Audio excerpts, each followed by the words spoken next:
This three-wheeled rocket from 1895 hit 60 kilometers per hour when most people were still riding horses.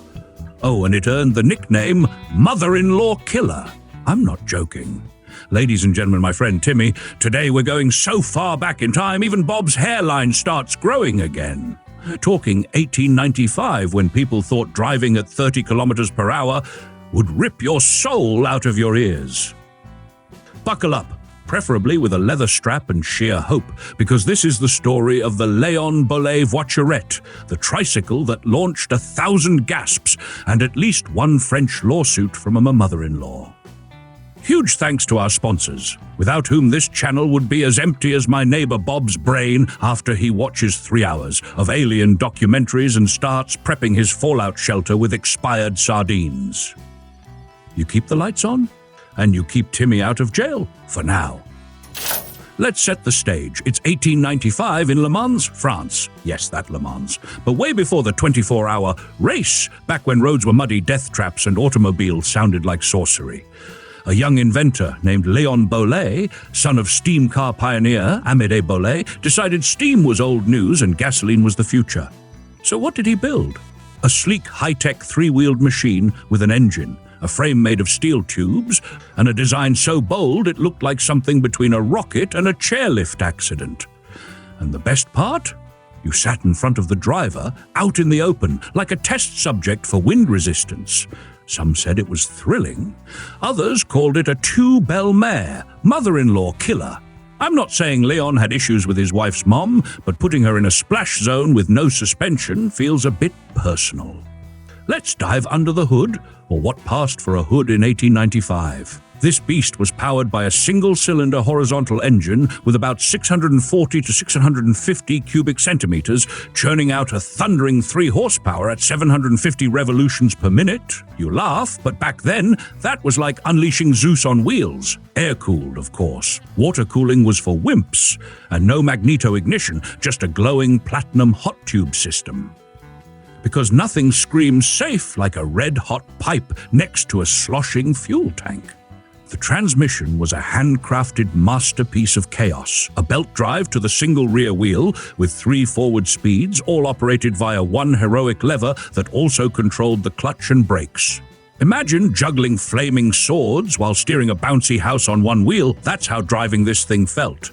And yes, that lever was on the left, while the steering tiller was on the right. Because France. Suspension? Nope, not a spring in sight. Just rigid steel and optimism. The wheels were solid metal discs with rubber or early pneumatic tires, if you were fancy. The whole machine weighed just 180 kilograms, around 197 pounds, which is lighter than Timmy's conscience after borrowing a crate of beer from his cousin's wedding. Now let's talk speed. 60 kilometers per hour, 37 miles per hour, top speed. I know that sounds slow, but in 1895 that was warp drive. On real roads, it usually cruised around 30 to 45 kilometers per hour, 18 to 28 miles per hour, which still let you outrun most horses and half the local gossip. On a flying kilometer run, it actually hit that mythical 60 kilometers per hour, proving once and for all that aerodynamics could be outdone by sheer madness. But let's be clear, this wasn't some garage hobby. Léon took his voiturette racing. In 1896, he and his brother Camille dominated events like the Paris-Marseille Run and London-Brighton Emancipation Run, where they finished first and second. That's not just impressive, that's downright savage. Oh, you brought your steam-powered teapot on wheels? Adorable. I brought my gas-burning tricycle and left you coughing in 19th century dust. After the race wins, the Brits went wild. Bollee sold UK production rights to H.O. Duncan, the infamous Harry Lawson, who was kind of like Elon Musk with more fraud and fewer tweets. A whopping 500,000 francs changed hands. That's how you know this trike had clout. It was basically the Bugatti of its time, except with fewer doors and more leg injuries. Production was handed over to companies like Hurtu and Diligent, and later Société des Voiturettes in Paris, while Léon himself went back to inventing more death machines and chasing trophies. The steering was tiller-based, and on the right, which followed French traffic rules. The braking system was a drum roller set up on the drive belt. No pads, no discs, just grit and the smell of burning terror. And now the part where your accountant starts sweating, the price. Back then, a brand new voiturette cost around 2,750 French francs, which translates to about $20,000 to $25,000 or 18,000 to 22,000 euros in today's money. Sounds reasonable, right? Well, buckle your cravat. At an RM Sotheby's auction in 2012, one of these was sold for 784,000 Danish kroner, approximately $120,000. And another, a rare 1897 pre-production model once owned by Bentley boy Sammy Davis, went for $63,000 on Bring a Trailer. I think that's a small price to pay for what is essentially a historic bullet with a seat cushion.